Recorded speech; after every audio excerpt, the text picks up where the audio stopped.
안녕하세요. 보청기 발표를 맡은 2학번 한승민입니다. 본격적인 발표에 앞서 저희 공조는 멋있는 21학번과 귀여운 새내기 2학번의 힘을 합쳐 조별 과제라는 임무를 서로 도우며 무사히 마치기 위해 공조라는 이름을 지었습니다. 그럼 발표 시작하겠습니다. 먼저 목차라는 첫 번째, 보청기를 사용하는 이유에 대해 알아보고, 두 번째, 보청기의 정의와 유형, 각각의 특징에 대해 알아보고, 세 번째, 대표적인 보청기 제조사 혼합의 소개와, 그리고 마지막으로 지원금을 알아보는 순서로 발표를 마치겠습니다. 보청기를 왜 사용할까요? 어, 보청기를 사용하는 이유는 난청입니다. 난청은 소리를 듣는데 어려움이 있는 증상을 의미하고, 이 난청에도 여러 가지 원인과 종류가 있습니다. 난청의 원인으로는 중이염, 심한 소음, 유전적 원인, 질환, 노화, 독성 약물 복용, 그리고 종양 등의 원인으로 난청이 생깁니다. 난청의 종류에는 이소골, 고막, 그리고 외이에서 중이를 거쳐 뇌이로 전달하는 기관이 문제가 있는 전음성 난청, 뇌이의 노화와 뇌이에서 대뇌로 연결되는 청각신경의 퇴화에서 기인하는 감각신경 난청, 그리고 전음성과 감음성 청력 손실 모두의 요소를 가진 혼합성 난청이 있습니다.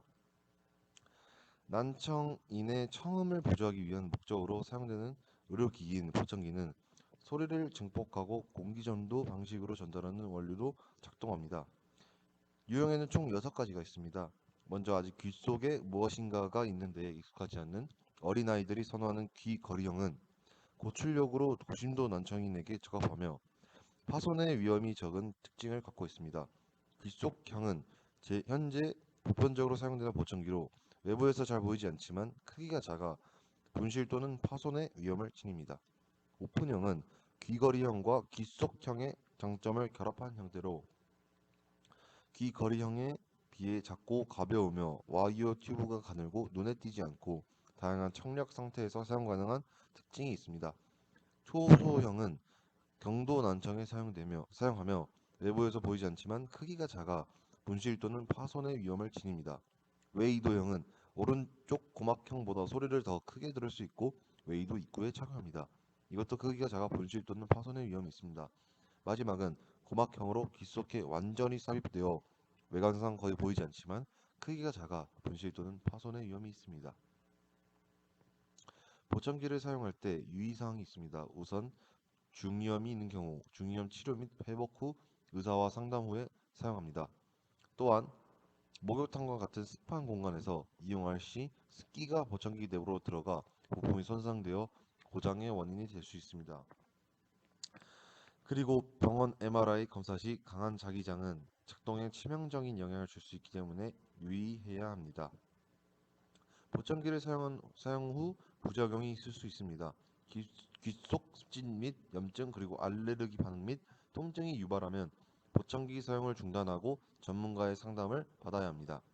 그리고 청각사가 설정해준 음량보다 높게 들을 경우 청력 저하가 발생할 수 있습니다. 이제 대표적인 보청기의 제조사와 보청기의 발전 방향에 대해 알아보겠습니다. 이 자료는 기업 평판 연구소에서 발표한 21년도 브랜드 평판 순위입니다. 간단하게 1, 2위만 보겠습니다.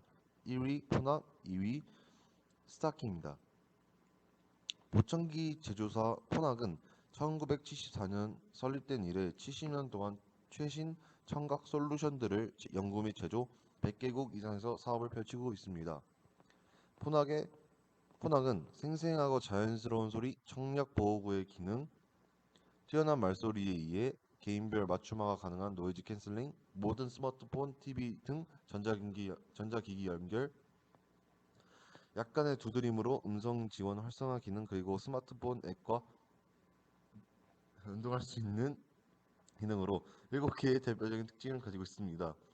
폰학의 제품별 특징으로는 편안함과 사용 용이성을 제공하고 큰 소음 속 어음 환경에서도 양쪽 귀로 전화 통화 소리와 음성을 들을 수 있는 귀속형, 유소와 난청을 위한 귀걸이형 보청기는 포낙스카이, 양쪽 귀의 청력 차이가 나는 난청인 편측성 난청을 위한 포낙크로스 등의 제품이 있습니다. 송신기를 원격으로 제어할 수 있는 마이로저 마이크, 앱을 제공하고 아이들을 위한 마이 폰학 주니어 앱을 제공합니다. 네, 보시는 바와 같이 과거에도 청력을 검사했습니다.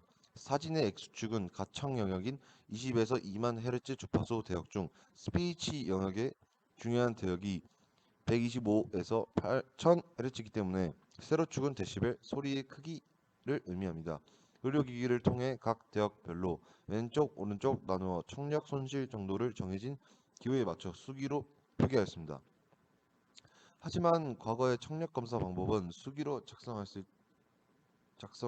때 나타날 수 있는 문제점은 진단의 오류, 결과지 분실 등에 있는 단점이 있습니다. 이러한 단점을 보완할 수 있는 인터 어커스틱스사의 AD629 기기를 소개해 드리겠습니다. AD629의 기기의 큰 특징으로는 6가지가 있습니다. 이 기기는 청력 검사와 EMR 검사 결과 관리를 할 수 있으며 측정과 동시에 EMR을 저장 가능할 수 있습니다. 또한 청력 평가를 위한 내장 음성 파일을 제공하고 뛰어난 휴대성을 지닙니다. 단순 청력 검사가 아닌 순음 청력 검사, 어음 청력 검사 그리고 이명도 검사 가능합니다. 네, AD629 기기는 이러한 특징뿐만 아니라 4가지의 세부 기능을 가지고 있습니다. 휴대성이 좋은 AD629는 작지만 어떤 환경에서도 높은 전문 이미지를 제공합니다. 또한 퀸스인 확장된 고주파 평가, PTA 계산 등을 포함한 다양한 음성 평가를 위한 내장 웨이브 파일을 제공합니다. 또한 여러 사용자가 매일 설정할 필요 없이 클리닉에서 동일한 기기를 쉽고 편리하게 공유할 수 있습니다. AD629의 내장 프로세서의 성능은 PC 없이도 PC와 같은 기능을 제공합니다. 이러한 제조사들의 연구와 발전을 통해 보청기도 발전해가고 있습니다. 가장 큰 발전 방향은 보청기의 크기 감소입니다. 현재의 보청기는 크기가 작을수록 내구성이 현저히 떨어지는데 앞으로는 크기에 상관없이 내구도가 강화될 것입니다. 그 외에도 충전식 배터리, 직접 스트리밍, 어음 향상 기능, 움직임 감지, 주변 환경 인식 그리고 노이즈 캔슬링 등 착용자의 삶 전체적인 행복을 위해 보다 완전한 경험을 제공할 것입니다. 마지막은 보청기 지원금에 대해 알아보겠습니다. 보청기 지원금은 국민건강보험법에 의해 정부에서 건강보험 가입자의 생활 여건에 맞춰 5년에 한 번 보청기 구입비를 지원해주는 정부 제도입니다. 먼저 지원금을 받기 위해서는 이빈 인후과를 방문하여 청력에 장애가 있는 것을 증명하는 처방전을 발급받아 장애가 있음을 증명하여야 합니다.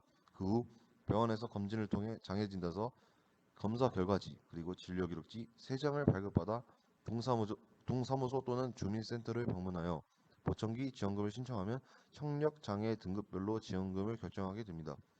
장애 등급 기준상 청각 장애 6급이 이상 되어야 보청기 지원금이 나옵니다. 청각 장애 등급은 보시는 바와 같이 등급이 나뉩니다. 참고로 60에서 70은 일상의 소리, 80dB은 큰 소음을 의미합니다. 지원금은 일반 의료보험 가입자와 기초생활수급자 및 차상위 계층으로 나누어 지원하고 있습니다.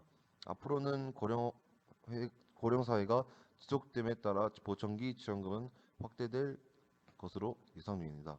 이상으로 발표를 마치겠습니다. 네, 그리고 2021-512 임서에 2021-5130 정소연, 2021-5134 김서연, 2022-5514 최윤석, 2022-5515 한승민이었습니다. 감사합니다.